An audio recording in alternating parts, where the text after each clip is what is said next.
Mtawashitaki? Au lazima wafanye? Na mimi nitawakalia vibaya sana. Tukimalizana hapa, within 2 weeks the law should be ready. Nao bunge, Mutunga na wengine msukume. Mupitishe haraka iende kama risasi. Then mtupatie tufanye implementation. But I want to confirm, for avoidance of doubt, if there is an administration that will sort out the coffee subsector, it is the Ruto administration that I deputize. And I can tell you, we have total commitment. Later this evening, I'll be able to talk to the Meru, the Embu, the Tharaka, and the Nithi people kwa ma TV zetu jioni. Yale maneno tumeanza kuongea ndio waelewe, so that they are part of it.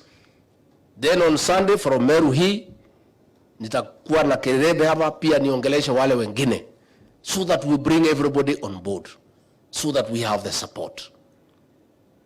And that is why nimesema wale watu kwanza wanakuza kahawa na wako hapa, maseneta muwapigie simu wakuje, kwa sababu nitawatangaza kwa watu yao. Jioni kama wewe ni kiongozi umechaguliwa, area yako iko kahawa, na wewe hapana iko pahali kahawa nasungumziwa, uko wapi? Where will you be? Lazima nitaambia wananchi siku kuona. Wakikuona wakuulize maoni yako nega? Leo jioni na Sunday. So wao wanafikiri muwapigie simu.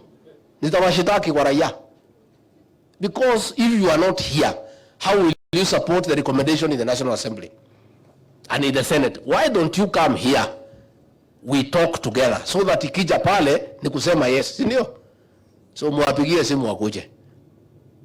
Isipokuwa ni wale wako ngambo, wengine wakuje, so that they are part of this process. Because